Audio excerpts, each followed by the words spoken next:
we're going to get hundreds and hundreds of people healthy. Yes. And we're going to help a lot of people change their wealth status. And, you know, my story is pretty simple. I got involved with networking back when I was 24 years old.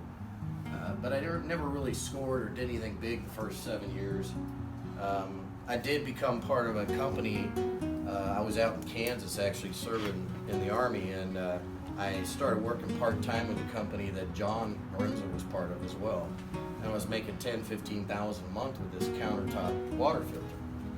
And I was making $36,000 a year as a captain in the Army.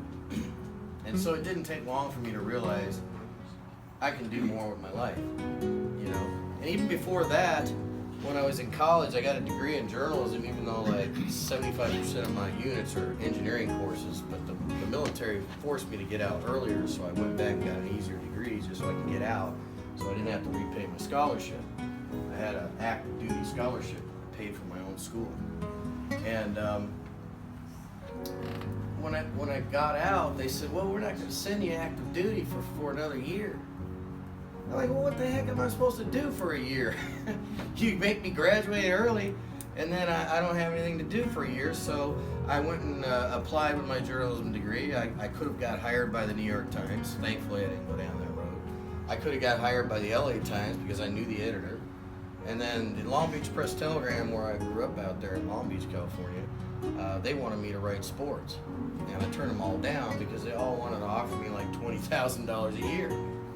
And I said, I'm not going to work for 12 months and make 20 grand and have some of it goes to taxes. So I went and got a job with Minolta Business Systems, selling copiers door to door in Newport Beach, Irvine, all the bigger areas. And I'm sharing this story with you because I learned a lot, and I learn a lot. Whatever you're doing in your life, always reflect on what's going on and how it's actually working. And so my first year in sales with no experience, I made about $65,000. And I ended up paying off my former wife's schooling from USC, which was expensive. But, you know, I looked at it like I can make 20 or I can make 65, you know, and I enjoyed doing both. I'll tell you this much though, what I learned was a couple of different things.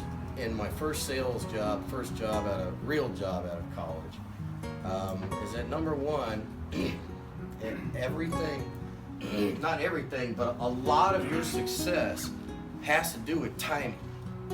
Timing. I would see 100 businesses a day, and you know, when I was doing only 20 doors a day, business doors a day, and I was dropping off my flyer, and I had to get to the decision maker, I had to work the secretary, had to figure out how to get all the way up to the top to the person who's making the decision to buy that copier.